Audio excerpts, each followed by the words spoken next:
For some time now, cities have been challenging themselves to implement measures that mitigate climate change. Most have failed miserably in doing so. The process of involving various stakeholders who represent competing interests has slowed important progress on creating sustainable cities. Despite the acceleration of extreme weather patterns that have challenged urban centres to find solutions quickly and holistically. Our cities are facing everything from scorching heat waves to severe flooding and a scarcity of crucial resources like water. Ecology after nature goes beyond the ecological perspective and asks how the driving forces of technology, economics, and society can help us create a truly sustainable future. Ecology is no longer sufficient.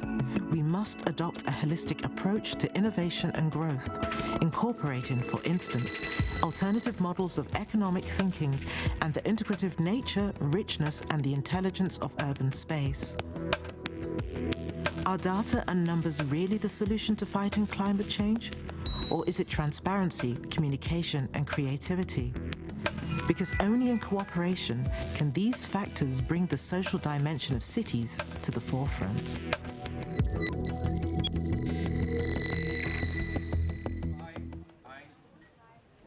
Hello, welcome everybody to the floating, crossed out university. It's not a real university, we're here. We are in the middle of the Tempelhof, former Tempelhof airport rainwater retention pond. If it started raining now, we would get wet feet, and this wonderful sofa would also get a bit muddy, maybe. But as we have bright sunshine today, we can be really lucky. Floating University is an association for 3 years now that is running this place as an open experimental learning site. So we are inviting the general public and experts and everybody who's interested, the whole city, to all kinds of sessions and workshops and experiments, I would say, to find out what urban practice, how we could adopt urban practice to all the big issues that urban practice has to adopt with nowadays. This is the short version. If you want the long version, you can walk around our site today and see like different particles of that. We have workshops running. If I go from left to right, we have Hans Unstern, who is a magical musician, together with his colleague Simon. They are building harps, and they will give us a little taste of their music throughout the day. Today, they are building harps with the Kids University. Kids University is a part of the Floating University's universe. That should actually be going into just the Floating University, because we found out that if we make an exceptional program for kids, it's exceptional for kids. And we think that the topics that we're tackling should be solved by everybody together. So we try to have an integrated life here and not just, projects that are for kids, other projects that are for senior citizens, next is for neighbors, and so on. We mix it all because we believe in cross-pollination. Now, the next workshop straight ahead is Catherine Ball. She's planting and growing mushrooms. I think she will just go on with that throughout the day. Besides that, we can get the last drops of the experimental lemonade work of a lemonade collective. In the kitchen, there's not really a workshop going on, but there's work going on that we will get, where we will get the results in the end of this discussion part now. besides that, it's not really a workshop, I think, but there's the Raku oven with Marco and the substitute of Zoe. I forgot her name. They've built a Raku oven to make an exorcism of capitalism. So they have to tell you. They are moving out the bad spirits of capitalism through this Raku oven. And then behind this wall of straw bales, there is still an ongoing workshop where we are transforming our cold compost into a hot compost. Because hot composts are a lot more sufficient and they produce energy. Today, we are here now to have a discussion, but I want to introduce first some questions on this conference that's called Berlin Questions. We have some Paris questions, and for this I have invited Lukas Turtur. He's normally, or in his real life, besides that, he just got married. Congratulations, last weekend. Thank you very much. He's working for Schaubühne Berlin, and that's right? It is, yes. And he was so nice to come here, and kind of for me it's a reenactment of Bruno Latour. I asked Bruno Latour to come here himself, but he didn't even deny. He was here, though, 3 years ago, and he posted a tweet where he said that the floating university is terrestrial. I guess that now, after he just had a bad sickness, he's just not so concerned of traveling to Berlin to be here for a conversation. But he would be super happy to know that Lukas will give us a taste of his questions that he formulated on Sunday, the 29th of March, 2020. So this is a little introduction from Bruno Latour leading to the questions I will read later. It's 3 pages, and so please bear with me. It's a little spontaneous, so please excuse any mistakes. What protective measures can you think of so we don't get back to the pre-crisis production model?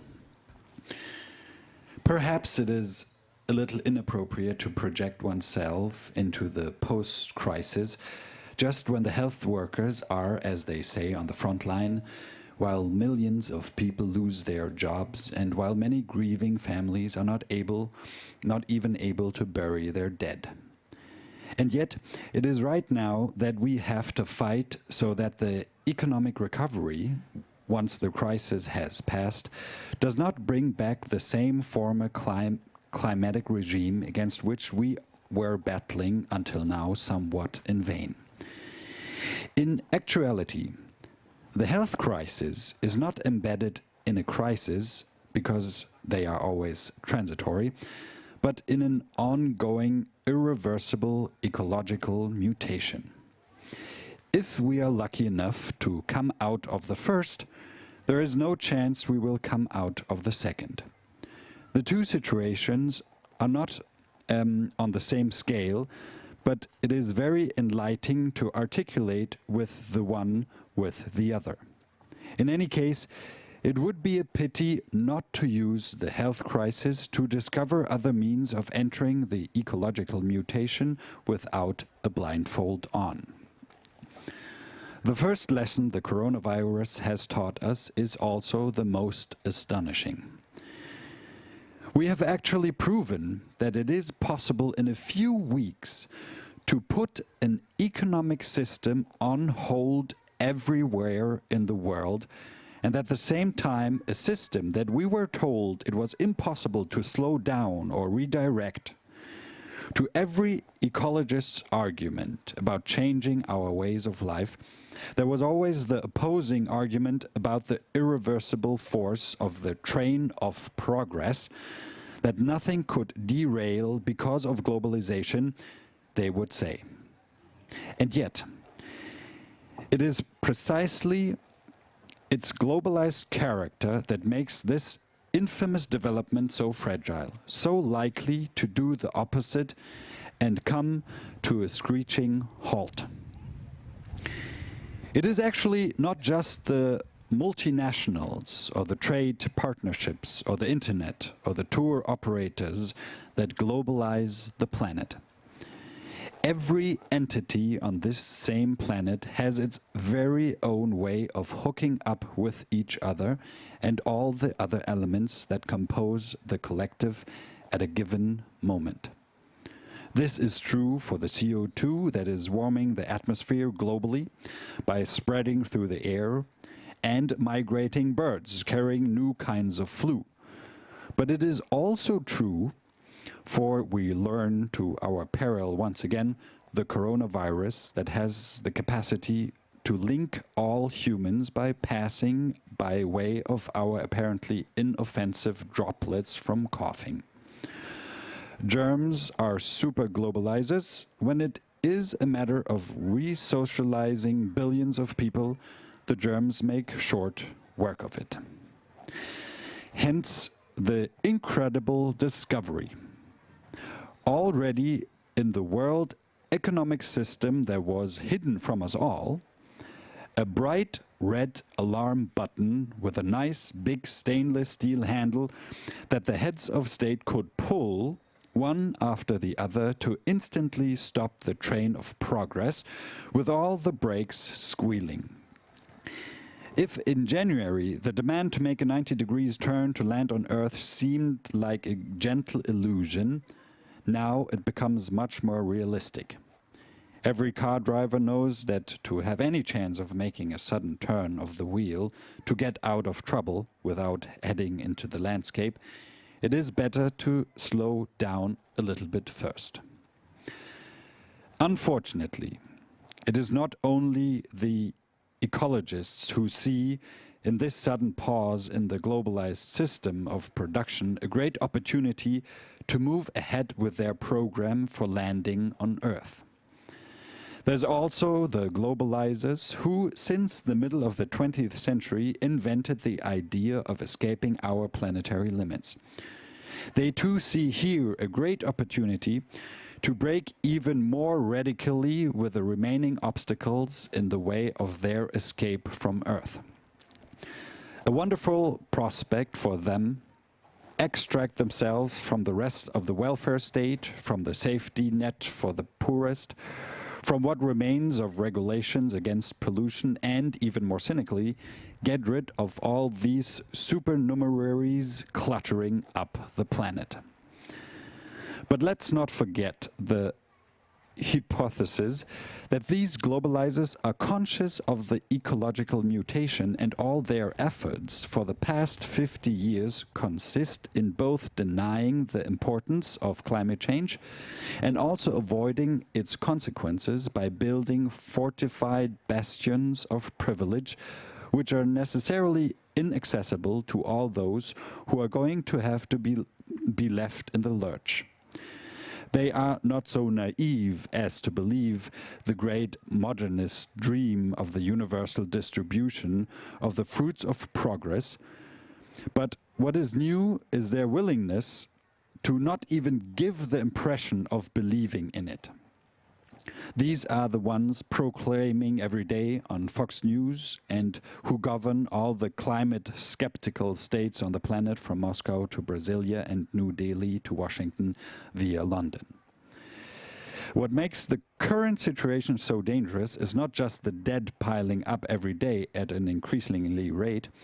It is the universal suspension of an economic system that gives those who want to go much further in the flight away from the planetary world a marvelous occasion to put all the cards on the table. One must not forget that what makes these globalizers so dangerous is that they have to know they have lost, that the denial of ecological mutation cannot go on forever, that there is no chance of reconciling their development with the various planetary envelopes in which one way or another the economy has to be inserted. This is what makes them ready to try anything to secure one last time the conditions that are going to allow them to last a little bit longer and to shelter them along with their children.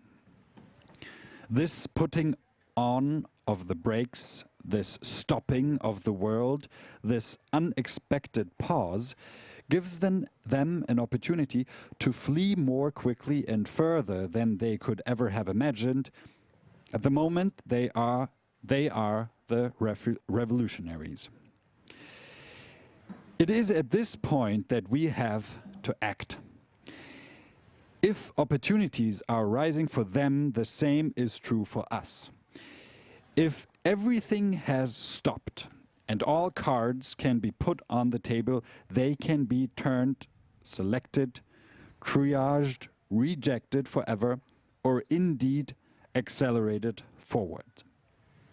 Now is the time for the annual stocktake. When common sense asks us to start producing up again as quickly as possible, we have to shout back, absolutely not. The last thing to do is repeat the exact same thing we were doing before. For example, a Dutch florist was on television the other day weeping because he had to trash tons of tulips that were ready for shipping. Without customers, he couldn't air freight them around the world. Of course, we cannot but feel for him, and it is right he is recompensed. But then the camera tracked back into the tulips that he was growing without soil under artificial light before sending them off from Schiphol Airport on air freighters with kerosene raining down, which makes one wonder, is it really useful to prolong this way of production and selling these types of flowers? One thing leads to another.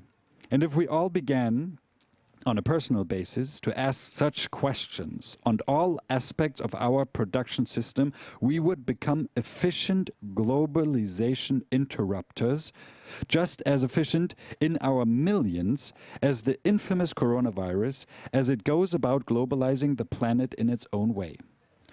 What the virus gets from banal droplets, from coughing going from one mouth to another, the halting of the world economy, we can also begin to imagine via our little insignificant gestures put end to end, that is, the halting of the system of production.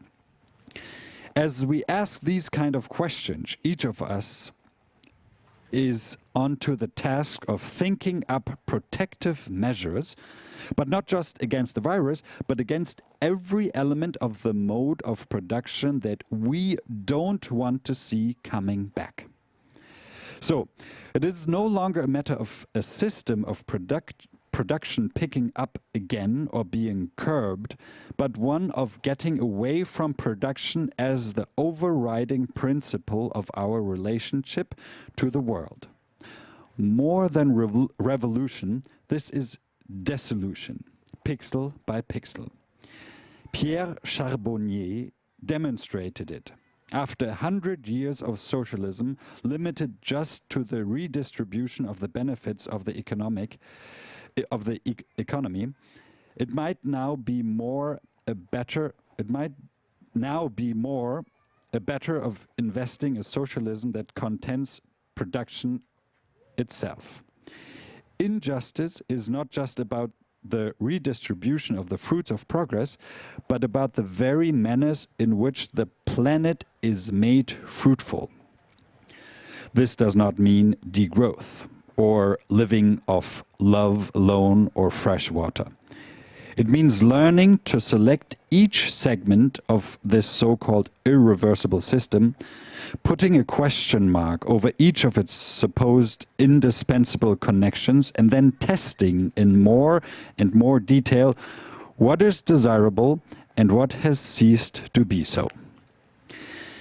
Hence, the primary importance for using this time of imposed isolation in order to describe initially one by one, then as a group, what we are attached to, what we are ready to give up, the chains we are ready to reconstruct, and those that in our behavior we have decided to interrupt. As for the globalizers, they seem to have very clear idea what they want to see coming back post-crisis. The same but worse. Fossil fuel industries and giant cruise ships as a bonus. It is up to us to confront them with a counter-inventory. If in a month or two millions of humans are capable of learning how to social distance at the blow of a whistle, to space themselves for greater solidarity, to stay home so as not to overload the hospitals, then it is easy to imagine the power of transformation that these new protective measures have against bringing back business as usual or worse, against another battering from those who want to escape from terrestrial attractions forever. Because I'm always obsessed with wanting to link an argument to practical exercises, I would like to invite readers to try to answer a little auto-descriptive questionnaire. It will be all the more useful if it can relate to actually lived personal experience. It is not a matter of expressing an opinion, but to describe and describing and researching. Only afterwards, if we tabulate the responses and compose the landscape created by their intersections, will we be able to discover some form of political expression.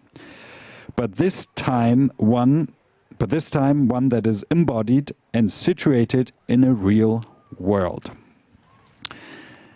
And now just read the questions. I guess we can't write everything down ourselves, but maybe it gives an idea of what questions they are. Question number 1. What are some suspended activities that you would like to see not coming back? Question 2. Describe why these activities seem to you to be noxious, dangerous, incoherent, or how its disappearance, putting on hold, submission might render other activities that you prefer easier or more coherent. Write a separate paragraph for each of these activities listed under 1. Question 3.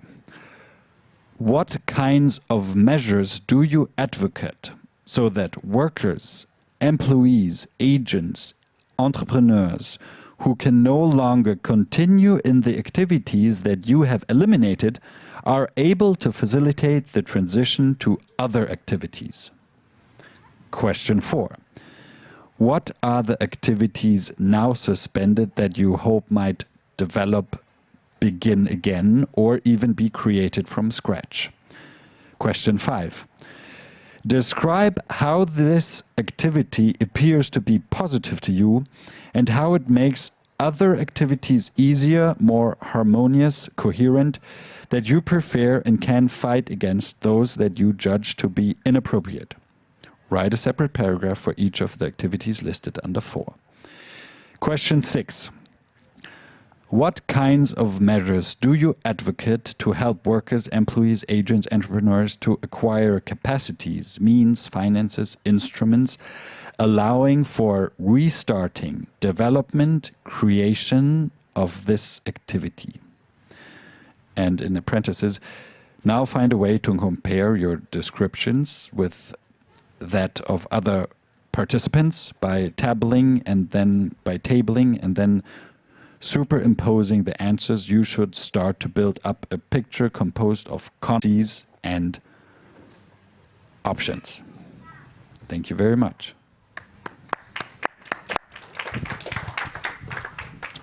Thank you, Lucas. Just one question to you. This was the first time that you read Bruno Latour, and it was the first time that you noticed that this writer exists. You also had the Terrestrial Manifesto today, which in English has a different name. It's in French, it's Ou à tenir, and so on. What do you take along with this reading? Yeah, it's the first time I read it, and I encountered that author, and I mean, what I'm taking away is, I mean, it's very interesting for sure, and it gave new perspective, and especially in the manifest, right? It talks a lot about. I mean, it's really hard to just recapitulate these ideas, but it talks about. The split of nature into a very scientific view and kind of a realistic or a human view on nature, and that sometimes science is not able to explain all the possible options that we have to deal with. And I mean, I can't just explain it right now, but I think it's very worth reading it and getting into it. We have a couple of copies still left of the questionnaire in English and German. If somebody wants to take them home, or with your family or association or group or company, you want to go through these questions, I think now is the right time for it. Thank you, Lukas. Thank you very much. All the best. We are here now together to attend a different kind of discussion. I have a couple of guests that I can welcome here, and I'm happy that they're here and found their way to the Floating University. We will have 3 couples that will sit with me here on these wonderful orange sofas, and I have prepared a couple of questions. What else? The first couple is Gudrun Sack. She is, wait a minute, not to make any, she is the director of Tegel Projekt GmbH, the Urban Tech Republic. And we have Aljoscha Hoffmann. He is the team leader of the strategic site development, participation and communication for the Tempelhof Projekt GmbH. So we have 2 representatives of the 2 closed down airport areas sitting with me on the sofa. How wonderful. Thank you for coming. Thank you for the invitation. I thought that this is great, not only because why we can be here where we are in this still intact infrastructure of the Tempelhof airport, but also because these 2 sites are the 2 big presents that the near past has given to the city of Berlin. And we have a lot of potential that now arises suddenly in the city, but of course there's also a certain loss. The way that I imagine now these discussions to happen is not really discussing, and you shouldn't be sad that we are not actually not really discussing, but I hope that we will learn a lot. And it works like that. We start with a part where on one side Gudrun, on the other side Aljoscha. I call them by their first names because we know each other for a long time already. So they will explain who they are and how they came to the point where they are in the company that they work for, and what this means to them, and what is the interesting thought, and also what gives them motivation to go on. And after that, we will have a part where I will ask them questions, both of them, the same question, and they will have 1 minute to answer it, 10 questions. And then it ends with them asking questions to you. But you won't have time to answer them right away. You will have time to think about it. And then in the break, when we'll have food and drinks, you will be able to discuss and answer the questions and discuss them between each other, or also discuss them with Aljoscha and Gudrun. That's how it works. So, Gudrun, you're the first. Okay, I would like to introduce myself. I am an architect by trade, and since May this year, I have been appointed to the managing director of the Tegel Projekt GmbH. a municipal company commissioned with the conversion of the former airport Berlin-Tegel into a smart new district with mixed uses. As an architect with my business over the last 20 years here in Berlin, I am specialized in sustainable planning and building practices, also in the construction of wood constructions. I have been seeking to set new standards for living and working together to establish resilient urban developments. I feel it's important that the city design is sustainable and society-orientated. It enables people to come together like we do it here today. A few words to the concept of the new Tegel Airport project. With its distinctive hexagonal shape and rich history, the airport Berlin-Tegel is a landmark of the city. After serving as Berlin's main connection to the world in the 1970s, the airport is closed in November 2020 last year. We have 3 new areas in Berlin-Tegel we are going to develop. It's an urban tech republic, like Benny said. It's an innovation park with also different parts you can really do your business. Dedicated to green urban technologies, like we can see it here. Then we have the Schumacher Quartier, is a residential neighborhood pioneering the use of sustainable technologies and building methods. We are getting at the end around about 10,000 flats. Yeah, and last we have a huge digital landscape park. So we try to keep the landscape we are finding now in Tegel nearly complete. Yeah, that's what I have to say to the Berlin-Tegel project, and now I give it to Tempelhof. Thank you. Well, my name is Aljoscha Hoffmann. I work for the Tempelhof Projekt GmbH, another municipal agency or company that runs exactly the place where we are. So I'm in a little advantage here. I'm on my home turf, professionally speaking, at the moment. So we are on Tegel Airport, actually, at the moment, even though it doesn't really feel like. And this is also, I think, what is a Tempelhof, sorry.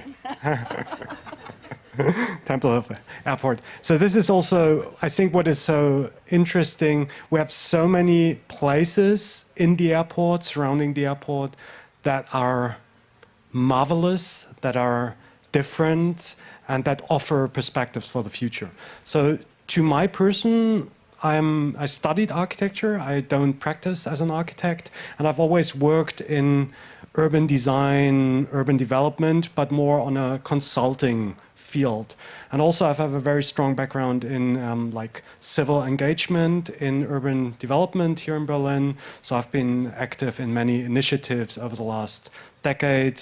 And now somehow I made my way to working for the city of Berlin, which in the end feels fine, even though it is a different perspective, I have to admit.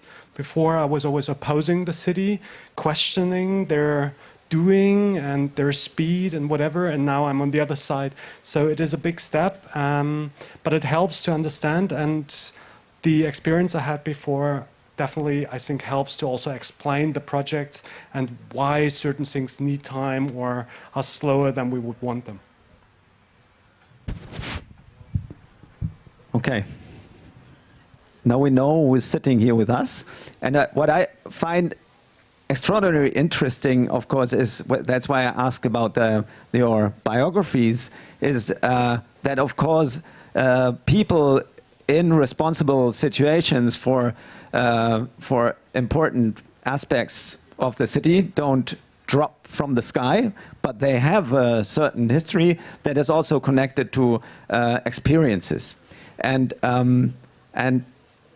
yeah, this is what I find extremely interesting. I don't know if this is if also in other cities you would find people that have been working in very like civil society active groups, or in like really interesting hands-on architectural practices in these positions.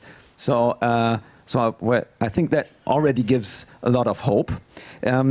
I have prepared these 10 questions now, and I will ask them both these 2 questions. Who wants to start answering? Okay, Gudrun will start. The first question, facts and figures A. How many employees does your firm have? How many departments? And how does that split up in technical, administrative, and creative responsibilities? Okay, we have about 70 people working for Tegel Projekt. 25 persons are busy with planning and building processes. 25 persons are working in administration and organization. And around 20 persons are in marketing and location management. We have 5 departments, for example, planning and building with the Bauhütte. These are the departments I am responsible for.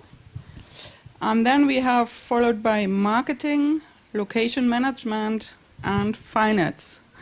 And as far as I know, in Tempelhof, it's a bit similar to this, but I give you the word.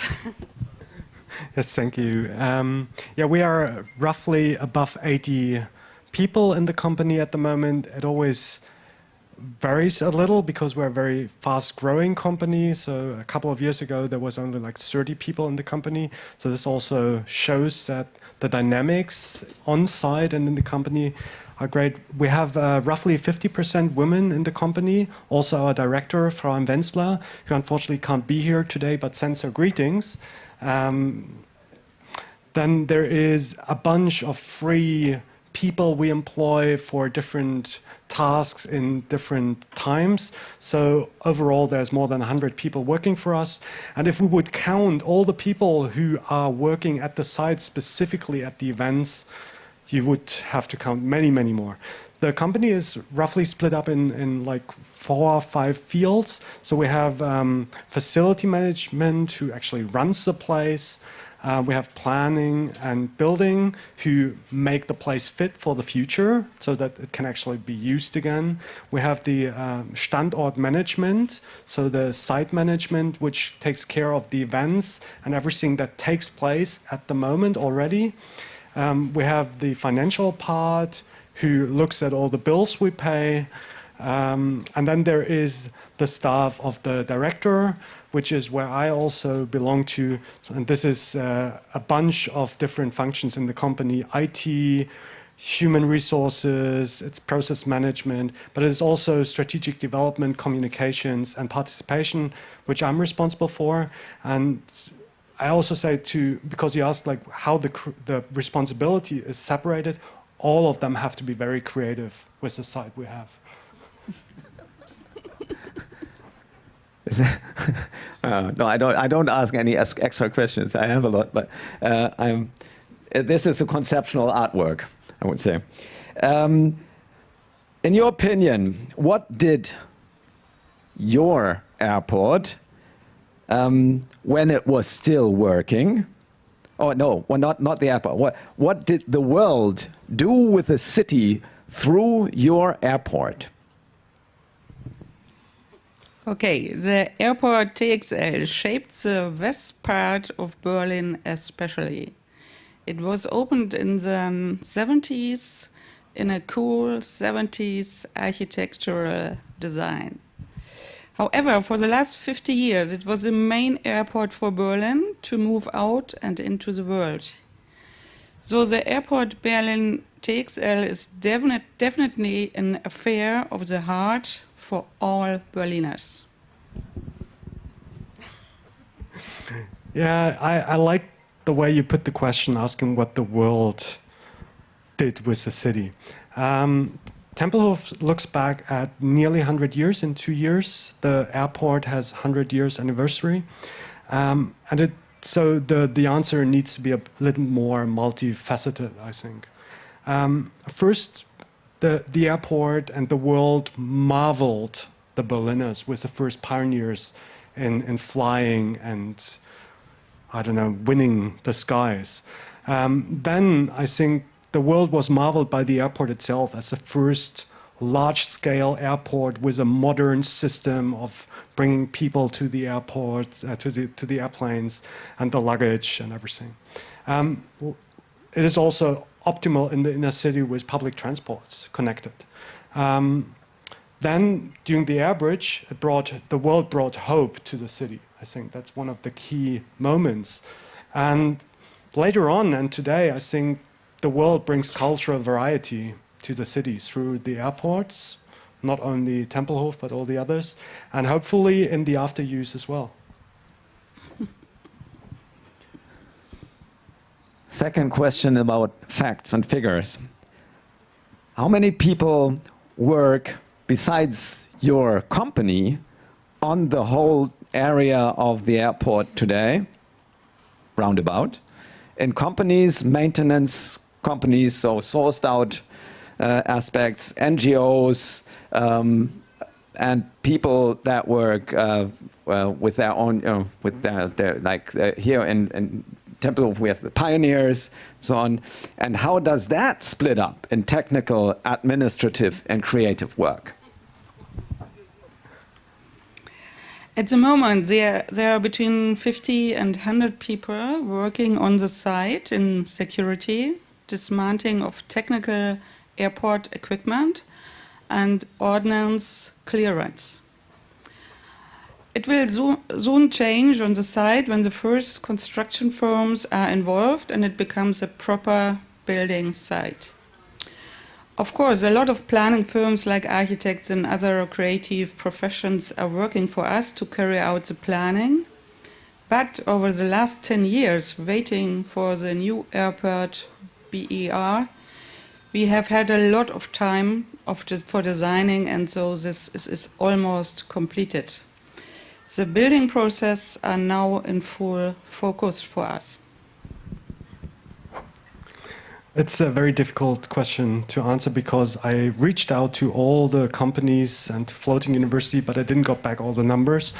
There is approximately, because we really don't really know at the moment, 2,000 to 2,500 people working on this Tempelhof airport site in various firms and companies, creative companies, social companies. We have the Social Return Foundation. We have a dancing school and the like. So it's a broad variety. Probably the largest amount of people working in one company is the police, Berlin police, with a couple of hundred people on site. And I said we have roughly 350 to 400,000 visitors annually in events. At the moment, that is different, obviously, but usually in normal years. And just for one event, which we have at the moment today, more than 800 people are involved building the events. So you can imagine how many people for the large-scale events work on site. 10,000 and more over the year. 800 people. That's a bit more than us here. Closed airports also stand for interrupted connections. What can the not anymore airport bring for the future? Wait a minute, I have to translate my German question. And it's a bit difficult. Heute in der Zukunft aus der Stadt für die Welt. So what can the not anymore airport today and in the future make from the city for the world? You understand that? It's the other way around. Before it was the world for the city, and now it's it's mainly what does Berlin do through the airport for the rest of the world? The closure of the Tegel airport was in autumn 2020, which was also in the main time of the corona pandemic. People didn't notice the closure process so much, and then in spring the new airport was ready. The former Berlin-Tegel airport is making room for Berlin. These new blueprints for future city living will become available in the direct neighborhood of the central districts. This is an unbelievable chance for the city, and yeah, it's becoming a completely new point in Tegel. We have 1 minute to answer, but we needed 10 to understand the question. So I think Tempelhof, it might become an arc for all the creative and innovative usages in the city, and from there spreading to the world. And even though we have, let's say, a large amount of space with roughly 300,000 square meter gross floor space, it is not enough, and it will not be enough for all the usages and all the innovation that the world needs, and all the people that want space to do whatever they feel like doing. But the concept we developed for the airport was a mix of arts, creative usages, cultural usages, public usages, like the police, for example. It's not a completely unimportant usage as well for the city. They can all find their niche or their space in Tempelhof. And in the end, I hope that Tempelhof Airport will function as a joint between the neighborhoods and the world, and give back whatever the neighborhoods produce as knowledge and products and atmosphere to the world. Thank you. Now we get closer to the theme of today's program, ecology after nature. The ecology that comes after nature, whatever that means. 5, facts and figures. 3, how many square meters closed surface exists on the area of your not anymore airport, and how much of that is under heritage? What is your plan to do with it? Okay, we have 500 hectare ground in TXL, and a third of this area is sealed. All buildings are under heritage.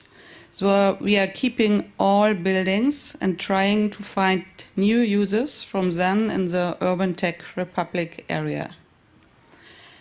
Let's say half of the sealed surfaces is listed, so even the ground is around the buildings is under heritage. So we are going to retain it. The rest we will be demolishing, we are also reusing, and all materials we are keeping on the airport and using it directly for the site for the new constructions. So we leave everything on the airport, and part of it we are going to reuse. Well, it is similar, but a little different. We have 260,000 square meters of sealed surface on the site, roofs, surrounding areas, and that is without the airfield. The airfield would be a lot more, but not as much sealed. Of those 260,000 square meters, 260,000 square meters are heritage listed. So we do not have a single square meter that is not heritage listed. The whole is listed as an ensemble, and also this place here is heritage listed. Everything is heritage listed with the airport at the moment. So we cannot do much without working with the offices for heritage in the city of Berlin and to come up with good ideas. But what we want to do is we want to obviously come closer to the idea of the Schwammstadt, sponge city. And this place here where we are plays a very important role, because all the stormwater in the future shall be collected here and then not, as at the moment, be delivered directly in the canal, in the Landwehr Canal, but actually be, what's the name? I forgot the word in English. Versickerung. It should go into the ground here on site, so with a natural system. And that is what we can do. And also, like in some places, we can probably do a little to the sealed areas. So we are greening some roofs. Also on the main square, the Eagle Square, we will probably have a fountain type structure with a little water, like 2 millimeters of water on the ground or something. So we're doing our best, and also some of the surrounding areas might be renaturalized and refurbished. So, but it's a difficult task. That was actually new information for me, that our asphalt is listed. I think the whole site. Question number 6. What importance will the whole area of your not anymore airport will have for the ecology of the city? And what importance for the nature of the city? So we are very lucky to have this long waiting period of planning. Taking climate change into account is what we have to do in the urban construction sector. And now we are really doing it. So we are planning all points with regard to nature and are not working against it. We are keeping natural areas and are taking care of all existing plants and animals. We are keeping every drop of rain, as you stated. All rainwater is used or stored in the quarter. Nothing is lost.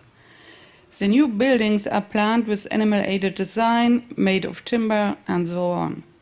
Everything you can think of regarding sustainability, we try to put it into a practical effect. It will become a model quarter of sustainability. Well, I think the greatest difference is that at the moment in Tempelhof, we only have one building. I mean, we do have a couple of smaller other buildings, but we do have one main building. And this building holds grey energy. So what we can do is we can reuse this grey energy by making the building usable again. I think this is what we can do to help the environment, but also with that we can help to build a better environment for us as people living in that environment. It is a very special place. It holds a large variety of species. So if you look to the field, for example, the skylark, so it's a biotope to nature. And also on the airport site itself, we have way more animals than one might think. So I hope altogether we can add to the ecology and to nature. And also we're having one major project, Technical Infrastructure 2030, which is a renewal of the historic infrastructure in place, which will make the whole building and site climate neutral, hopefully in a couple of years. 7. Society, as we could observe in the past years, under constant economical, cultural, and also health transformation. What are the 5 adaptive factors, or what would be 5 adaptive factors, ideas, or tools that in the visions that exist for your planning for the site that have the capacity to react on these transformations? First, we are working with the construction stages. After completion of one step, we are going to evaluate and change points, constructions, and whatever is necessary. Then we continue with the second stage, and so on. So we are not finishing the planning of the whole area. We do have a concept for the entire neighborhood, of course, but are only working on the first stages in different areas. As I said, we will continue step by step. Well, Tempelhof started, and the company I work in started in 2011, making a plan for the actual airfield and new constructed neighborhoods on the site. In 2014, once the plan was finished and construction could have started, that plan was voted against by the Berliners and people here in the city. So that plan failed, and we had to think anew, and we had to concentrate on the building. So when we started looking at the building with more focus, the refugees came to Europe, to Germany, to Berlin, and we sheltered many of them in the former hangars on the airport side. So after that, and this is only in 2019, we are now at the point where we can actually restart thinking on the building, especially because the company had to solve these tasks at hand with the same personnel than it had for the other tasks before. So there was no additional people to solve the problems and still think on the reuse. So we have a Vision 2030 plus, which is a very broad vision, as I mentioned, the mix of arts, culture, creative usages, and public usages, which is not very precise, but it might hold the flexibility at the moment to hold all the adaptability for this long-term generation project. And we're working on one concrete tool, cooperative development, where we really want to think about how can we actually renting out spaces, include people from civil society, from initiatives, other types of developers, invite them in and develop places in the building with them together. But this is a very tricky task, responsibilities, insurance issues and stuff, when you can't sell place, but you have to keep it. Question number 8. What are some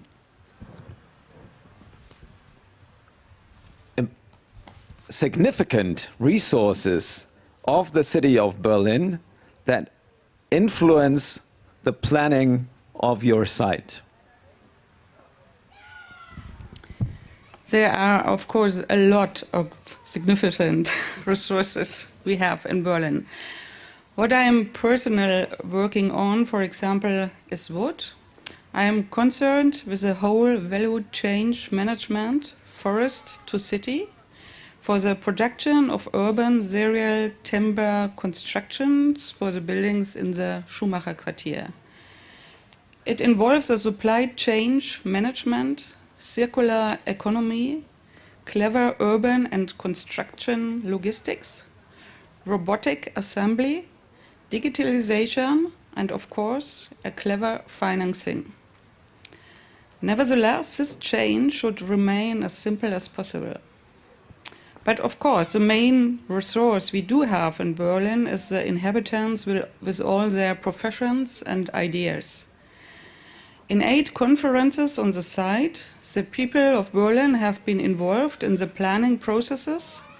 You can find their ideas in our concepts, and a lot of them are going to be realized now.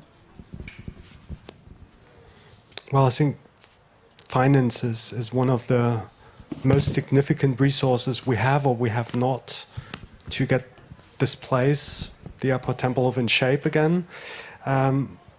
But I can also just second what Gudrun just said. The creativity and the tradition Berlin has in engaging civil society in planning, in development is one, I think, of the strongest resources we have. The creativity and the know-how of spaces, and more specific of the needs of the people and the city that lies within the inhabitants of this place, whether they live here permanently or temporary. I think this is the greatest resource we have in Berlin that can help to develop this place.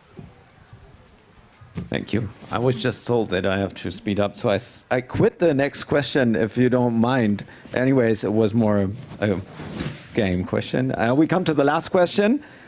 Does Berlin need more buildings? I do like and appreciate this question very much, because if we are talking about sustainability, the aspect of sufficiency is an issue. And that is exactly what we are trying to do in this former airport area. We are keeping all buildings. We are trying to reuse all materials arising from demolishing all streets on the site, for example. We don't want to have individual traffic in the housing areas. And yes, we are going to build new housing complexes. but here we want to use renewable raw materials. So this is the aspect we are really taking care of, these aspects in Tegel. Well, as said, I mean, the plan for a Tempelhof site was to build a whole lot of new buildings, and it is in debate again. So society or politicians and other groups within society have their own ideas. I think it's really more about the usages. The question comes from the usages. Do we have the spaces for the usages? And if we don't, can we adapt spaces that we already have to hold more usages, to be multifaceted, multifunctional? Also, time is a very important aspect. So layering of usages within similar spaces or same spaces. If we then answer that we cannot hold all the usages in the spaces we have, we do need more spaces. But there's one very important point, and this is also how much space do we actually use personally and professionally, and do we always really only use the space we need, or do we use much more space? And this is specifically if we look at the topic of living, for example, do we need more apartments, or do we use too much living space as an individual, for example? That's if you hardcore look into sufficiency and ecology. For the site itself, I'd say as it has a very strong border to the city, and the connection to the city is lost, a little more addition might be good to activate the spaces we have in between the airport and the city. But the building holds enough space for the moment. That was the question round from me. And now we come to the last bit of this conversation. I give you the floor to ask your questions to the audience. Yeah, I only have, let's say, one question, because I think we have so many planning thoughts in Tegel, but maybe you are missing one point, and that would be nice if you can tell me this point afterwards. Yeah, I'd also be interested in what do you personally think the airport could be for the city? I mean, we've made lots of thoughts about it, but I'd be interested in your thoughts. And also one aspect that drives me every day is heritage. So the question would be personally, what is your personal feeling? Heritage before usage or usage before heritage? Thank you, Aljoscha. Thank you, Gudrun. I hope you stay until we have the pause so we can discuss these issues, or you can discuss them with the audience. Thank you. Thank you very much.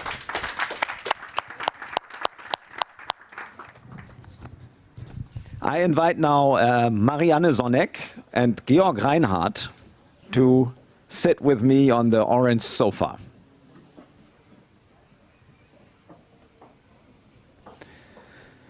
Marianne and Georg are running not only, I have to see that to take the right word, a performance collective, I would call it, but they are also running an NGO that is the Organismendemokratie. They are actually in one company, right? So they, certain questions that I asked them, they would answer with the same answer. So, but I give you the word first to explain each of you who you are and how you came to the point where you are now, what you're doing at the moment, what moves your work, and that's it. Hello, it's very nice to be here. Thanks for having us. My name is Marianne Ramsey Sonneck, and how I came to be at the point where I am now? Yeah, well, I think this is a very broad question, and I don't think I can answer it in anything like a minute. So I think I'd like to maybe answer how I came to be involved with Organismendemokratie. So we have been in this artist group called Collaborators for 20 years now together. We founded it in 2020, and we have been working in a well, the realm between performance and visual arts, I would say, and we have always had a very strong focus on participatory art, and we worked outside in public spaces, in disused spaces, and then at some point we kind of narrowed our focus, or we decided to work more with non-human actors and actresses, and we had a project in Upper Austria in 2016, is that right? 2016, where we tried to see gardens as political spaces. So we asked the owners if they were to give themselves a name, or their ruling, their governance a name, what would it be? Would it be king or dictator or chancellor, or maybe one of many with the same rights? And everybody answered basically king or some other sort of authoritarian form of governance, because this is how usually we humans relate to non-humans. And so we did this project, and we did films with these gardens and their owners and the non-human inhabitants. And after that we thought, well, it's really sad that we didn't have one single democracy. And I remember I said to Georg, yeah, but I mean, how's that supposed to work, democracy? I mean, they can't talk, can they? And Georg said, well, And then we started to try. I wish it would be possible to say that we are a big company with over 100 people working for us, but that's not the case. We're just a very small artists group. But we always try to work together with a lot of people, and our artwork is more like giving opportunities to participate in what we're doing. And yes, but maybe to answer the question a little bit, we are both from Vienna originally, and I've studied architecture at one point too, but then I was a gardener also, and then we started with this arts business, and I think no, that's enough about me. Good, thank you. So I start with my question round. It's a bit difficult, but Marianne said that they're always disputing. So I hope that we get different answers from each of you. One, facts and figures, that's the worst part. Make an estimation. How many people have participated in your artistic work as collaborators, as audience, and were there any non-human participation before the beginning of the project Organismendemokratie? Yes, well, I mean, what is maybe interesting is that we tried to involve people in very intense ways. In the beginning of our artwork, we tried to make one-to-one performances a lot, so we worked very intensely to give our visitors an experience when they came to us, and we did artworks where we worked for weeks, and we just had 10 visitors because it wasn't possible, because every visitor was 1 hour in the performance, and so it wasn't possible to have more than 10 visitors for one artwork. But we have continued to work to open up our work to as many diverse groups as possible. And about this question about the non-human participants, we have been doing a long year performance work, which is called Ancestry, Ministry of Ancestors, and we try to involve deceased people in a way in a social praxis with living people, and to see what the relations are between these deceased people. And so that was, I don't know if deceased people are non-human.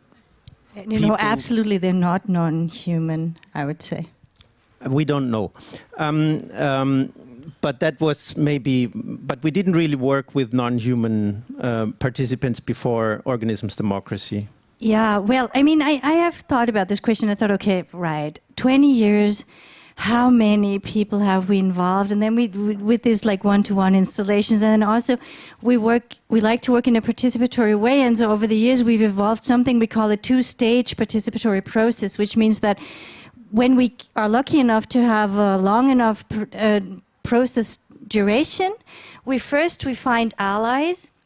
We find people who really work with us to work together with us very closely, and then via those people we try to speak to that whole group these people belong to. Because me personally, I really believe that we come from very different backgrounds. Our society is very, very fragmented, and if we want to reach people, it's really important to find what I call kind of key people. Like somebody who is from a very different background, but who wishes to engage with me, and then in this way we can really reach other areas of life which we're not usually involved in. And so then, does this one key person count for one or not, or what? And so I'm afraid I can't answer that question really. What I can say is we did do this ancestor adoption for like about 500 times. And another number we do have is that we have had maybe 15 organisms parliaments now, and each organisms parliament has 15 participants who represent non-humans within the parliament. So if we do the math, I'm not good at that, but that gives about... Yeah, about 400 parliamentaries. Members of parliament, maybe. Yeah, so that is since 2018. And then in other projects, it really depended on the project. We were in Frankfurt Oder and Subice for 2 years, and there at the end we had this kind of community, which were about 150 people who were really closely working with us, and who also kind of formed this inter-city community. So. Yeah, and also, of course, I hope as an artist that the stuff we do doesn't only reach the people who are right there, but also by means of carrying on, or our graphics, I hope to reach more people than the ones that I actually see face to face. Okay, thank you. That was a very long minute, Marianne. We have to be fair, right? But as you didn't take 7 minutes to introduce yourself, I will close my eyes in front of this. We only got the questions yesterday evening. Yeah, I know. But let's not lose any more time. Yeah, but it's still, just answer them from your belly. Right, next. 3, facts and figures. Number 2, how much cultural money have you spent with your collective projects? How much of this landed approximately in your own pocket? It would be nice if we had the chance to evaluate this, but we didn't have since yesterday evening. So, and we normally don't have it. So I don't know. I have absolutely no idea. I can only say how much I earn in a month. Maybe if it's a good year, about €1,000. So it's about possible to survive from this kind of work. Because it's a cheap city. That's not true. Well. It was. It was a cheap city. You share evenly? Yeah, we do. I mean, we have tried all sorts of money splitting regimes, and usually we say, okay, we share evenly. Okay. Then we go to the next question. How long do you think will the... Sorry, I just want to say one more thing. Yeah. It is very important for us that in these participatory projects that we give money to the participants, because we think it is kind of stupid process to work with others and then not give them money. So that's what we always try to do with the cultural money, to share it also with the participants. Yeah, that's good. How long do you think will this subject of organism democracy stay as part of your artistic work, and what will happen to the democracy afterwards? I would say it's not really part of my personal artistic work, because I think it's not anymore artistic work. I think it's a really political work, and that's why it's a kind of new subject, and I think I will have no chance to get rid of it. Well, I think it is an artistic work, and I think it is also a political work. I don't think those two factors contradict each other, and I don't see no end to this whole subject, and to really try to share political rights equally amongst all living creatures is such a big or a vast concept with lots and lots of questions and tons of problems, and I see no end to it. So I have no idea. And so I don't know what will happen to organisms democracy after us. I don't know. I hope this idea spreads, and I hope it contributes to basically the downfall of the anthropocentric worldview. Sorry, one more thing. I think I understand why it's called ecology after nature, because I think our project also has the title Beyond Nature. And I think it's very important to understand for this organisms democracy concept that everybody's talking about nature and ecology and climate change, measures against climate change, but the concept of nature is the problem in itself, because what we are aiming for with organisms democracy to get rid of this concept of nature and to see that ecology means there are relations between different species, and we've always been part of these relations if we want or not.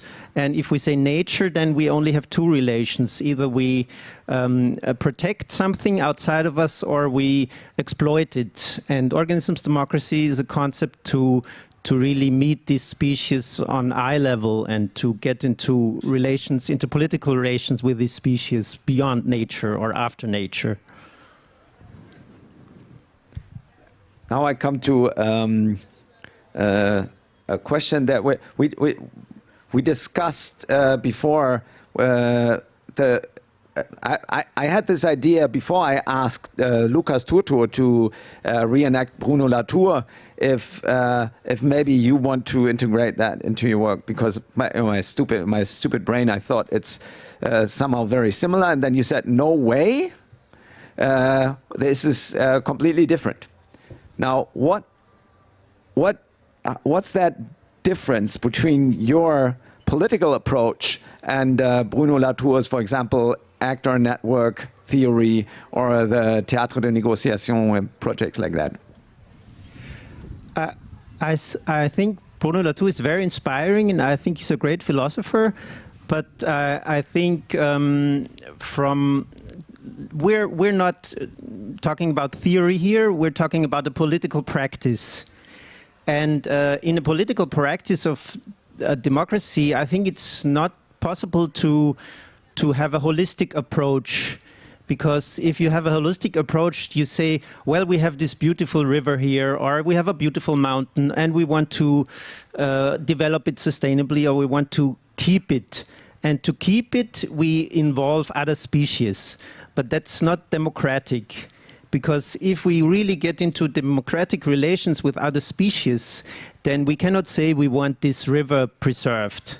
Because, I mean, other species are also so-called ecosystem engineers. So if you have a beautiful valley and then there comes the beaver and he destroys this beautiful valley because he wants a new housing project, then this is also some kind of agency where you cannot say you have a holistic approach, you want to preserve something. And I also find it very problematic to involve non-human like things, like in the actor network theory, you also have not only living beings, you also have this sort of natural items, you could call it, like stones or petrol or COW. But in the organisms democracy, it's very important for us to not state something like nature is beautiful and we have to preserve it and that's why we make democracy. No, we have hundreds and thousands of relations and we start to get into a dialogue about the conflicts that everybody has, about resources and so on, about migration, globalization. And in the end, we have a result, but this result does not mean we have a beautiful space here or not. Okay, I would also like to use my minute, and I'll make it a little shorter. As Georg, I think highly of Bruno Latour, and I would like to try to state very precisely what I think is the difference. The difference for us, the difference I think is basically that what we're trying to do is to augment human democracies the way they are by non-human participants. We're trying to give those political rights that humans have, at least in Germany, to non-humans, whereas Bruno Latour is making assemblages of different actors to kind of come into a conversation about how things are or should be preserved, whereas we are trying to use a system which is very much also focused on that system. It's not like any kind of non-human can be part of that parliament. These species have to be on Osloer Straße. We must have seen them or somehow registered them, and then they get a voice. And living beings, because we believe that that is the next step. I mean, it was like very few men being part of a democracy, then a little more men. At some point, there came the women. I think it's time for all non-humans to also be integrated in a democratic system. Facts and figures, number 3. How many species are organized in the organism democracy, and how many countries could you build up the organism democracy system? Is the number of species organized in the organism democracy shrinking when you don't receive cultural money? Yeah, we've started this in Vienna, this Organisms Democracy project. And the time of the project was limited for 2 years because the city of Vienna wants to build new houses there. So when the cultural money ended, we tried to make an association and to try to talk to the city because they want to build a school there, if it wouldn't be possible to maybe preserve this organism's democracy within the school garden or whatever. But that wasn't possible. But here in Berlin, we have a different situation. To say one general thing, this number of species is always site-specific. So we identify the species at one specific site, and then if the cultural money ends, well, here in Berlin, we had a 2-year project first, and now we also made an association, and we've decided that we make only one parliament a year because we couldn't stick to the 2 parliaments a year, but the number of species and the number of citizen species didn't really change. No, so the number of species isn't shrinking because we do not do an organisms democracy thing there. But if we don't receive funding, then of course our resources shrink to propagate the system. I've noticed that the promise that you have different opinions is not working, so I give you the chance, just one of you, to answer the following questions. We talked about the possibilities to invite the surrounding population of frogs as an opponent to you in this game. So somebody else who is answering my questions, frogs. What was the problem about that?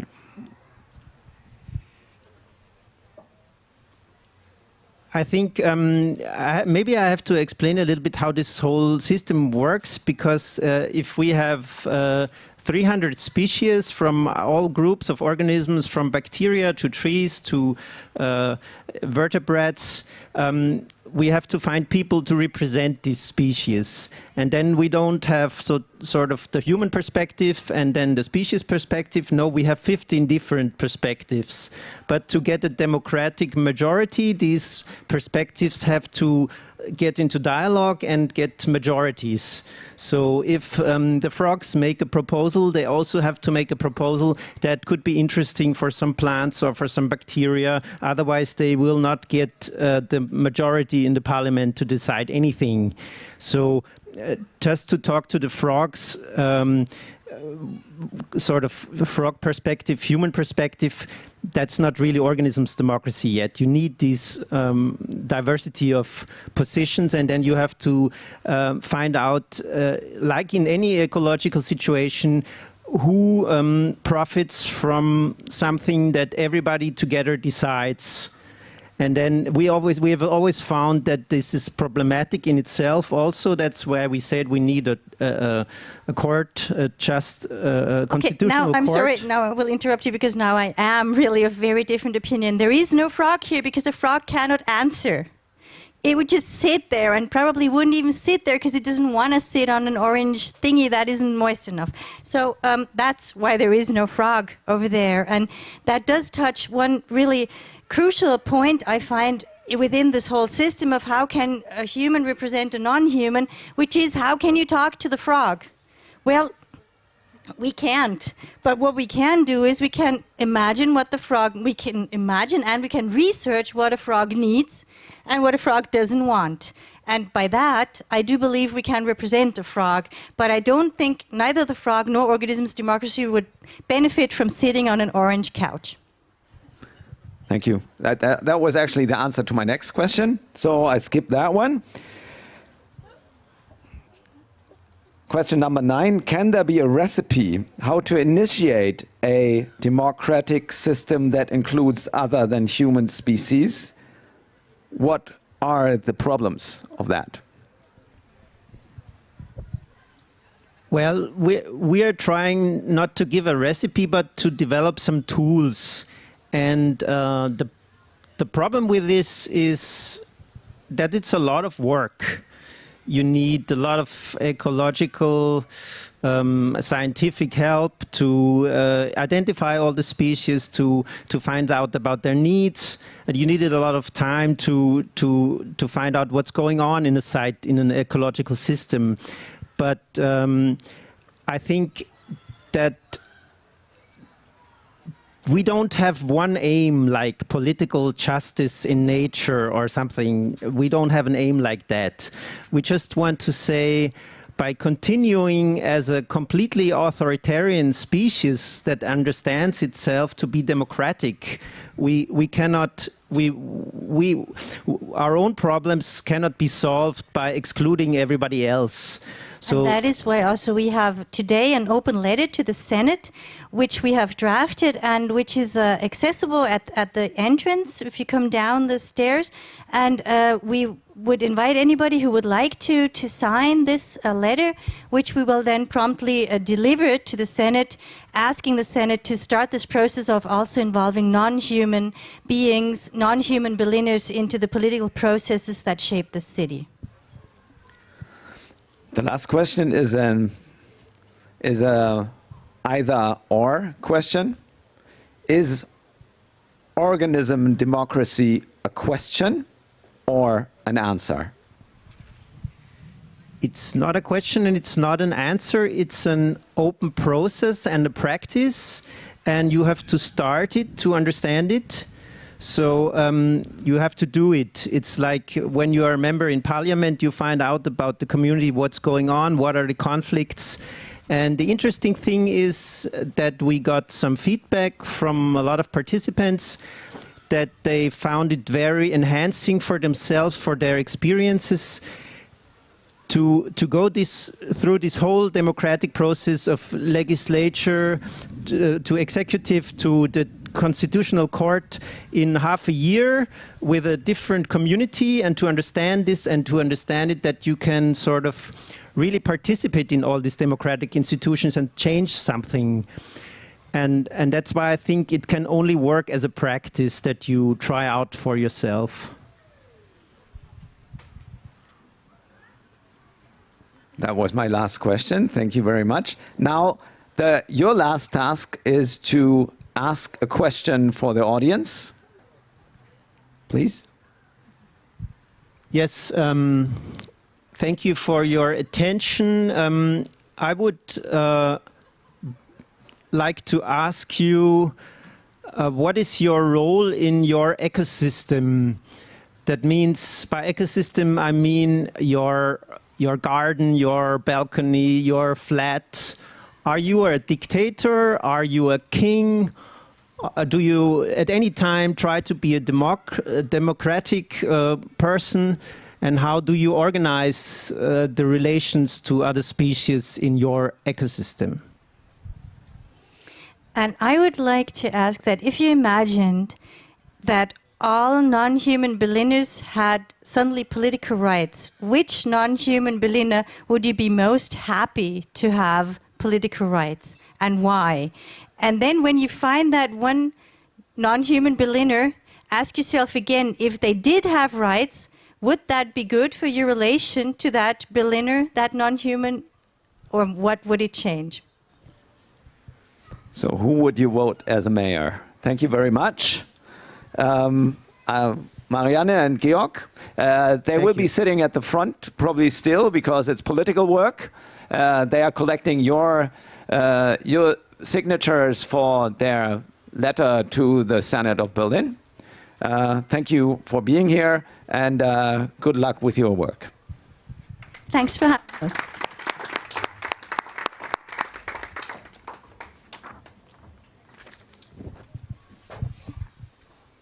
The last couple in my little question and answers game show here is a very interesting couple because I thought they don't have anything in common. They don't both come from a closed down airport.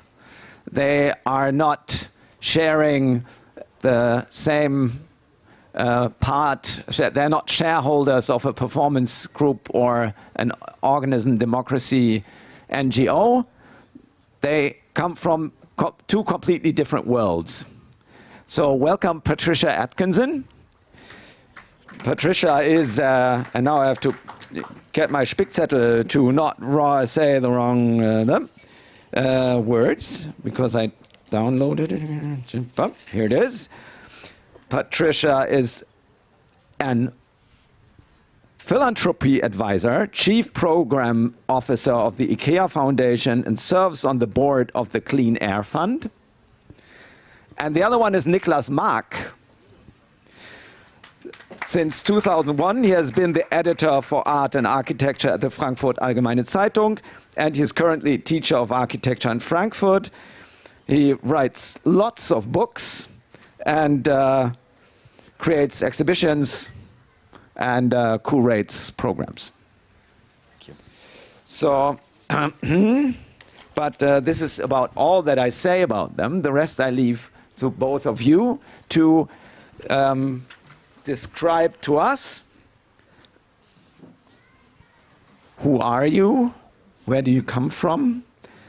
How did you get to the position that you are in today? And what is the part of it that is giving you the most motivation to go on? You start? Okay. Well, that is a very difficult question to answer. I would have to say that the trajectory of my life has not made a lot of sense at all. I've sort of can make sense of it in retrospect, but not the path I took forward. Yes, I'm originally from the United States, but I lived half my childhood in various parts of the world, and I think one reason that this whole Berlin questions setting was interesting for me to participate in is because I think I've lived in some of the most exciting cities in the world, and cities have always been a great passion of mine. So, born in Los Angeles, I think I've lived in London, Buenos Aires. I live in Amsterdam now. I lived in New York, San Francisco. Lived in Berlin for a while, although it was quite a different city then in my 20s. But I think I started out in my career, at least, with a lot of, I had an enormous amount of unfocused interests, but in the end I wasn't very imaginative in my 20s, and I just thought, well, my father did this, so I'll do that, and got an MBA and trudged along for a while. And around 20 years ago, I crossed over into the world of, I guess, big, after working in the private sector, I thought it was much more interesting to work on big public, big global challenges. So I have, for the last 20 years, worked in philanthropy, but on a number of big global and local challenges, the first one being health, and the second one being climate. In the last 5 years, worked on climate, funding climate activity solutions, all of which is a very interesting moment to be in now because of where we are with this convergence of COVID and climate issues, and all the while I've been quite passionate around the arts. And so I think what excites me most is where all of these things converge, all of these big public challenges we have, and including the arts and the effect this all has on the arts, and bringing that into a practice, which I don't know where that will take me, but that's what motivates me. So. Yeah, my name is Niklas Maak. As you mentioned, I started as a writer at the Frankfurter Allgemeine Zeitung, a German newspaper, and I covered architecture and urbanism, and then I kind of bifurcated to teaching architecture also. And so since 7 years now, I'm running a project currently in Frankfurt at Tegel that basically focuses on questions of urbanism, but tries to develop a counter-narrative to the now predominant narrative of the new city and the seemingly benevolent change to a more ecological, nicer city that has its pitfalls. And we started, when I was teaching in America at Harvard, we started having a closer look at the narrative of the smart city, which sounded good for the first 2 seconds, and then you saw that everything which sounded so necessary and urgent led to detrimental effects on what we call the welfare state. And we saw it when we looked at the smart city plans for Toronto, for example, in Canada, where Google's city department, Google has a department that wants to build cities, prototypes for whole cities, sidewalk labs. And of course, the idea of the sidewalk of pedestrian friendliness is very dominant already in the name, but what they would try to do to a city is to extract everything which was like public health, publicly organized welfare, and replace that by products, by a company. And so we saw, the more we looked into that, we saw it looks nice for a second, and there's a lot of timber and pedestrians, but at the same time, it's a meager consolation of what politically happens in these seemingly eco-paradises of the smart city. So we said it's important to go one step beyond that nice looks of the future city, and to really question the political underpinnings of that new narrative, which was, as far as the smart city is concerned, a shift from public services to freedom as a service that you can book from a private company. So civic rights are destroyed by these companies and replaced by products that you can book if you have the money to do so. And I think this was really a discovery for us all when we researched these concepts. So we said we urgently need to address some pressing topics which go beyond the question of architecture and urbanism, which is, for example, when we talk about new cities, the question is always, there's a lot of data that can be harvested in this city, and the question for us is always, before we talk architecture and urbanism and timber facades and CO2 emissions, we want to know, where do this data go that has been harvested by private companies in these cities, and that is the very foundation of every form of governance in a digital city. So this was, for me, an exciting moment when we saw that we cannot talk about architecture and urbanism in the way we used to, and that basically digital capitalism has vampirized the narrative of timber, of pedestrian friendliness, of cooperation, has vampirized these terms and taken over and turned that into a very, very sinister product, which is sold to us as the future. So if we don't pay attention, the future of the city looks nice, always timber, shared spaces, but future has been then replaced by the idea of startups, accumulation of startups. So we said we need a counter-narrative to that. And at the same time, we think there's a great chance, because digital capitalism has killed the city that has been shaped by capitalism over the last 100 years. Starting with the accumulation of workers and production goods in factories, that was the basement of the foundation of the metropolis, and going to office towers that have been forming our social rituals over the last 70 years. And now, after COVID, we have a very interesting situation that digital capitalism pushes forward companies to send people to home work or remote work.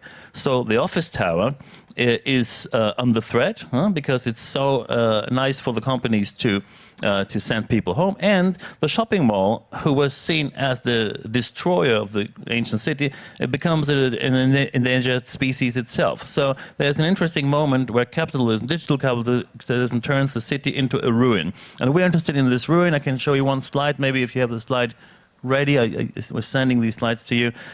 So my students in Frankfurt, also at Harvard, started to develop models how to use these modern ruins of shopping malls, ruins of office towers, and to really say, if we combine that with a political démarche of reclaiming data and reducing the impact of companies and platforms, that this could be the real start of a new form of political urbanism for the digital age. So this is where we are now in our discussion, and yeah, I'm happy to also elaborate a bit on this, because I think Berlin is also in a very critical phase where people think it's enough to put some timber facades on a former airport and then things will turn nice automatically. I think this is not the case. It needs much more discussion on the political basics of and the political situation that shapes a society, which is data, ownership of Bodenfrage, ownership of ground, etc. But yeah, this is where we are now. Okay, thank you, Niklas.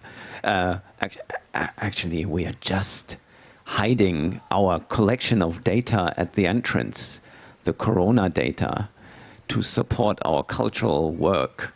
We decided not to ask for any more public money, but to sell your data. And we're using Corona to actually change our business concept here. Okay, who was that? Thank you very much for your small introduction. And we come to the second part where I ask you 10 questions and you have approximately 1 minute to answer them. Let's see if that works. I ask you both the same question and you will probably have different answers. Question number 1, facts and figures. Please give an estimation. How many airports have you seen from the inside so far? How many hours have you spent there? Would you do it again? That's really just too painful to contemplate. I can't think of it in terms of hours, but I can think of it in terms of millions of miles, and I'm embarrassed to say the few times I've landed in the top tier of an airline's. I shudder to think of all the hours of my life wasted in airports. But I did have a real obsession at some point with learning the 3-character letters of each of the airports I'd been to. It's been so long now since I've done a lot of travel that I can't remember them anymore, but that's one of the tragic features of doing far too much travel, is knowing that YVR is Vancouver and YYZ is Toronto. Anyway, yes, so not the answer you wanted, but yes, millions of miles. Would you do it again? No, not at all. I think the boring answer would be, I'm so sorry, flight shame, etc. I can tell you that I took much more flights from Berlin to Frankfurt and to Munich than from Paris to cities like Bordeaux, and not only because I live in Berlin, but also because in France the train needs 2 hours from Paris to Bordeaux, and in Germany for the same distance it takes you 4 or 5, or normally also if something goes wrong with Türschaden, Triebwerksschaden, and you name it, then it takes 8 hours. And this is of course also part of the problem. I think no one of these people who take a 6:50 flight from Berlin to Frankfurt love it and think, hey, I'm in the air. But it's just frustrated people who know the train would bring them to Frankfurt in the late afternoon. And I think really, and this is of course part of the disaster, you need alternatives that are seductive and beautiful and fast. And then if that would have been happening in Germany, I could sit here in a less shameful way, right? Second question, what is your advice to the responsibles of closed down airports? Yeah, I would say focus first on the needs of the environment and build something to meet that, rather than build some exciting idea that's just the result of creative genius, because we don't need any more testaments to creative genius. I think we need answers to solutions. So when I think of empty airports, and I was just trying to remember which ones are empty around the world. I mean, I think that there's that odd one in Spain, and then there's Denver, I think, I don't know what's happened to that Denver airport. And then Istanbul, I was completely shocked, hadn't followed that, and landed one day in Istanbul, and it was a different airport in a completely different place. And now there's some old airport with probably not much going on. So I mean, I think of food production, I think of housing, and I think of even with all the loneliness that we've come to understand is part of our lives and has always been there. Communities that address the loneliness issue. I'd like to see some of those things addressed, rather than building some, perhaps a museum of travel. I think the answer of the timber capitalist is we build the biggest wooden city in the world, and I think this is just not the way to go. And I think that Berlin has not so much empty space left now after 20 years of agoraphobia. And we remember that when the wall came down, there was a lot of empty space and a lot of opportunity, and then the government decided to build within no time, fill in every open space with kritische Rekonstruktion and rebuild everything. So it was almost a generation who was overrun by the parents' generation, who did put furniture everywhere in their room, right? And I think we don't want to have this again, this phenomenon that basically an old generation in power comes and says, we define how the future of the city will look. And I think if you have an empty airport and a lot of empty space, just goddamn it, leave it open for 20 years and let the people play with it and try out things. And I think it would be the worst thing to say we build something within no time, and then the next generation, again, has no space, as the generation after 1990, 2000 had no time and no space to experiment, because we had to rebuild this disastrous phantasmagory of the old Berlin of the 20s or the Kaiserzeit. I think this, and now it's so tempting to say, yeah, we do it in a nice ecological way. Don't do it, just leave it open, let the people play with it. I think that would be my answer to it. Thank you. Next question about facts and figures. How much money that you have not earned yourself have you approximately spent, or were responsible to have it spent so far? How much of it went into helping people to have a better life, and how much into cultural activity? Would you do it again? Yeah, well, that number would probably be quite big for me, because I've worked at very big philanthropies, one that spends billions a year and one that spends hundreds of millions a year. So I wasn't the only one spending it, obviously. But yes, the purpose of that has all been towards, tackling really big problems. You could argue whether we did the right things with that money, and that's always a really important question, especially with philanthropic money, since there's not a lot of accountability around it. So quite a lot of money, actually. And unfortunately, because philanthropic funding going into culture and the arts is actually extremely small compared to the philanthropic dollars out there. So I would like to see more of that, but I haven't actually had the pleasure of spending other people's money on culture and art. Would you do it again? Yes, of course, but I'd like to do the culture and art thing too. It can be very short. I think I never spent other people's money. I don't know. But I'm also very really bad fun. at understanding what I spent of my own money, so I have no idea. Okay, good. Would you do it again? If I only knew what I did, I surely would do it again, yeah. Okay. Question number 5. In Berlin, we are discussing a new term that received wind from the back through the corona pandemic.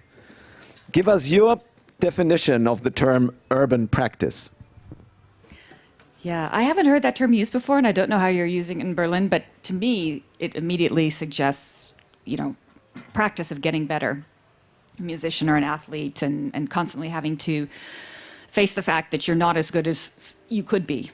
And, changing up the way you're either training or doing things. That acknowledgement of continuously needing to self-improve and renew and improve. So that's what it means to me. I don't know what you're using it here, but for me, the question really is, are we comfortable enough to, especially with our cities, take the difficult decisions to renew and improve in order that they're not dinosaurs or obsolete or irrelevant? So. If I can take your definition as practice as practicing, rehearsing, trying to become better, maybe, I would say it would be nicer to have urban relaxation than urban practice. I guess it means to practice something that creates urbanism, which would be nice, but I think urban relaxation is the much more tempting term for me. Interesting. There's a couple of people here that are interesting to discuss that with. One of them sitting over there with a pink hat. Where's the other one? Let's see. 6. What memory does the just by me newly invented term gorilla urbanism bring up in you? Yeah, we had a bit of a conversation about this. We actually found out we had gorillas in common. It's a complicated story, but it's not just that we both visited the gorillas in Rwanda, but this sense of gorillas invading, or if you try to separate things with borders or barriers, and that never really works very well, as we know, from everything from migration to just keeping your dog out of the kitchen, for example. But that if you try to keep the gorillas in a pen, they sometimes transgress and end up where you may not have planned for them to be, but there are unintended and quite interesting consequences that come from that. Yeah, basically, I spent a lot of time the last years with gorillas, actually, so it says a lot to me. I was part of a curatorial team that curated an exhibition in New York called Countryside the Future, curated by Rem Koolhaas as a chief curator, and my students and I had a little bay in it on gorillas, because we said if everybody talks about the future of the countryside, it's seen from the city's perspective as a city-countryside divide. And we said it would be interesting to look into another boundary of the countryside, which is, of course, what was framed for a long time as wilderness. Very questionable concept, but the concept of wilderness shapes the idea of the national reserve. And so we went to Rwanda and Uganda to see what happened to the gorillas there, who have been protected by humans and to save them from extinction, and to basically also separate the countryside from the jungle. There was a big buffer zone shaved off the jungle. It looked like the Berlin Wall. So an area where nothing grew and nobody was supposed to go, separating a concept of wilderness from a concept of countryside. And what happened, and that was also very beautiful, was that the gorillas, the supposedly wild animal, who was also a curious animal, moved into the buffer zone and spent 70% of the time there. And also the farmers moved into the buffer zone because it was a rich soil and you could farm very well there. So there was a new form of unintended cohabitation in the zone that was designed to separate them. And for me, that was quite eye-opening, because it showed how badly an idea of separation from humans and non-humans works, and how these species dubbed as wild by humans refuse to be wild and becomes a new species, a hybrid species, which is neither tame nor wild, because they got used to humans, so they insist on leaving the jungle, which creates, of course, from a human's perspective, quite a lot of problems, but also beautiful problems. And that's what we focused on. And that could be also framed as guerrilla urbanism. Yeah.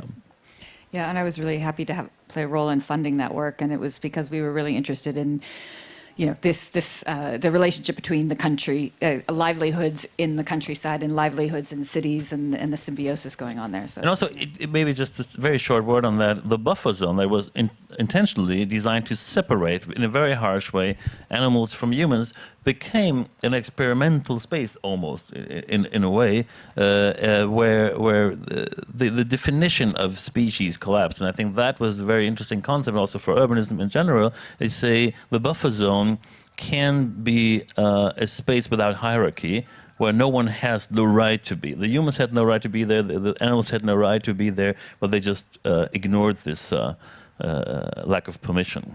And that was interesting. guerrilla urbanism.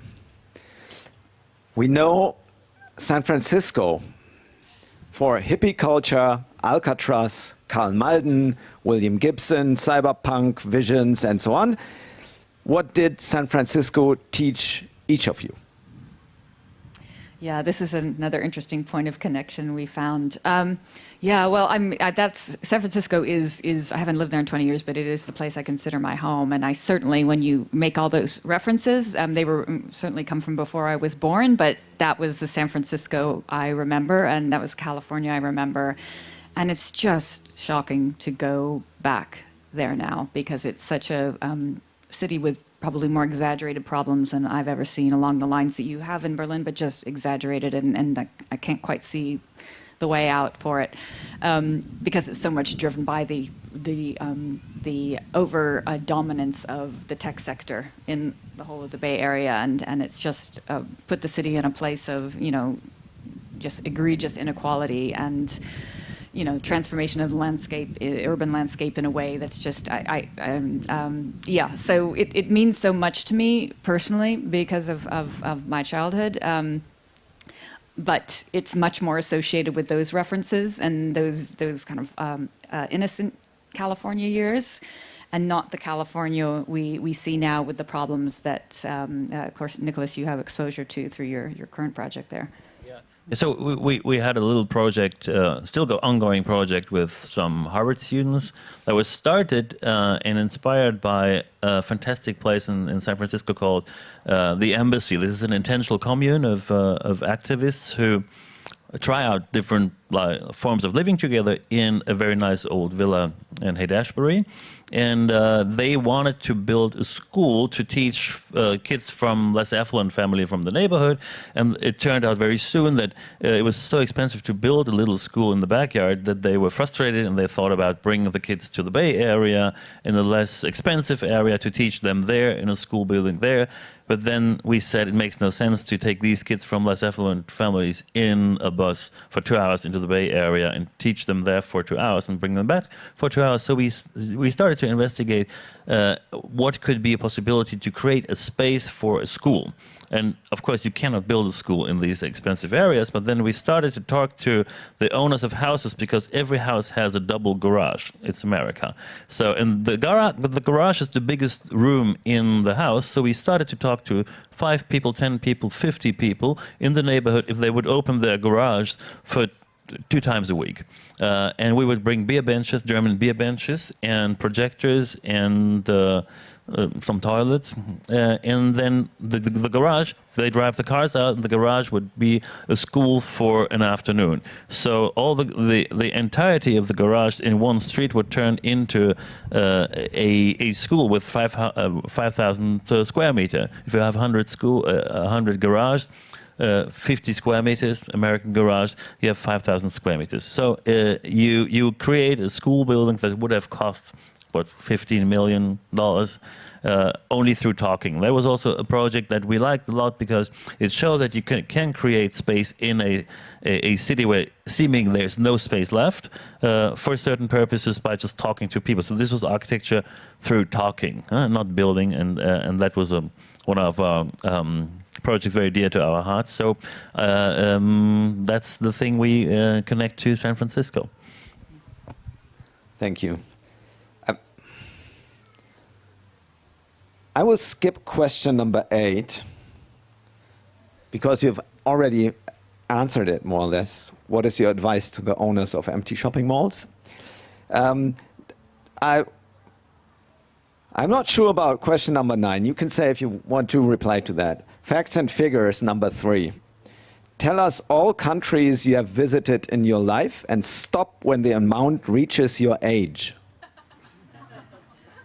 Oh, do you actually want us to name the countries? That was the idea, yeah, but oh, it had gosh. it yesterday night, so we can, if you say that's complete bullshit, we just skip it. I'm pretty old. I mean, we could be here forever. Yeah, I've probably been to about 90 countries. I don't know if you want me to get on in my 50s. No, but maybe it's a stupid memory game. Let's skip it. And we come to the last question, right? The last question. boundaries and borders. Yesterday, when we sat on the grass between concrete housing blocks behind Haus der Statistik, we wondered how to be visionary about these. You both are specialists in crossing borders in manifold ways. We pondered about buffer zones, like the ones in Rwanda around the gorillas, or this one here. From there, we floated to the representation of data spaces in the real world, white boxes in the countryside and in the cities, server farms, delivery centers, etc., and the ownership of the data they accumulate and how this ownership shifts power structures in the world and promotes inequality. I would like to invite you to drift on, make a connection with what we talked about yesterday and the title of today's event, Ecology After Nature.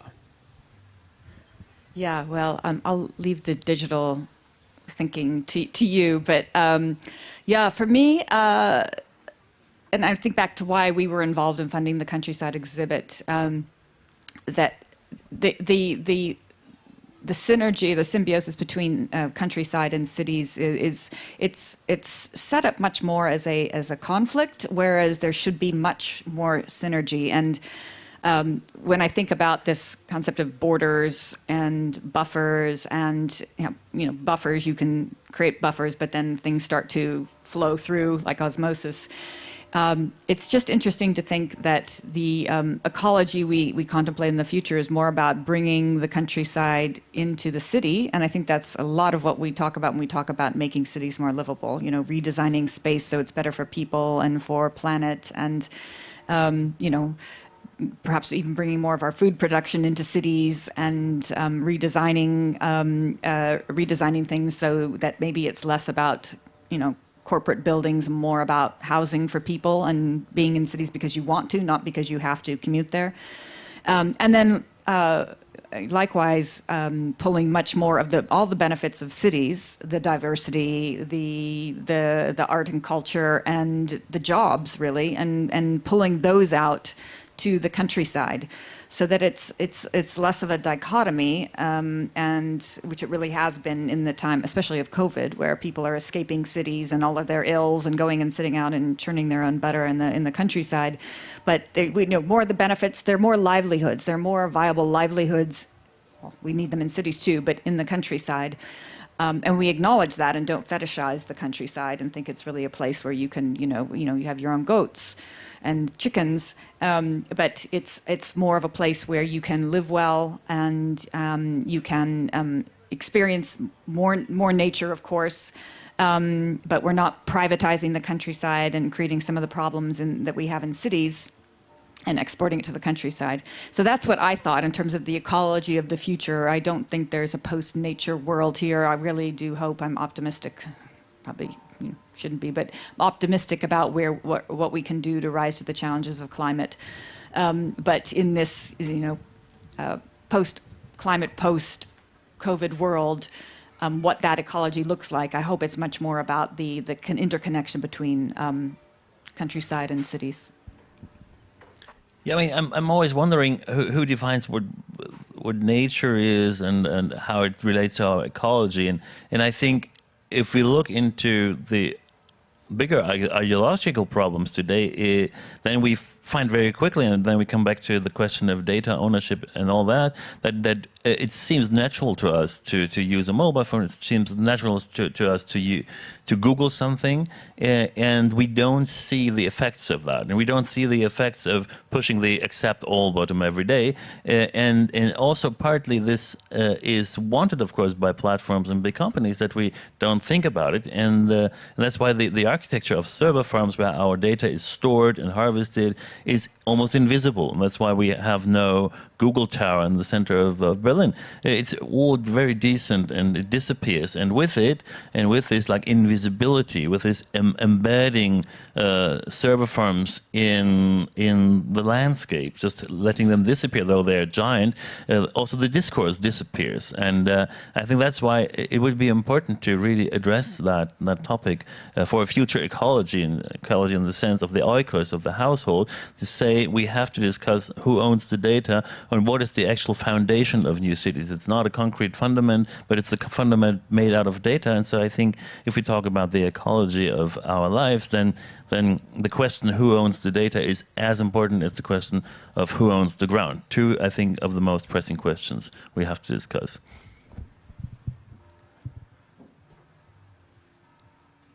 Last part of this third round of this question and answers games is I give you the floor to ask questions to the audience. Yeah, I guess I'd like the question to leave you with is if you think of the course of your life, and I was just thinking about my grandmother who recently passed away and how much change she had to adapt to during the course of her life. But when you think of all of the fact that we want to emerge from this time and emerge with a survivable world, how big and uncomfortable, how big are those changes and how uncomfortable are those changes that you're willing to experience in the course of your life? So I leave you with that.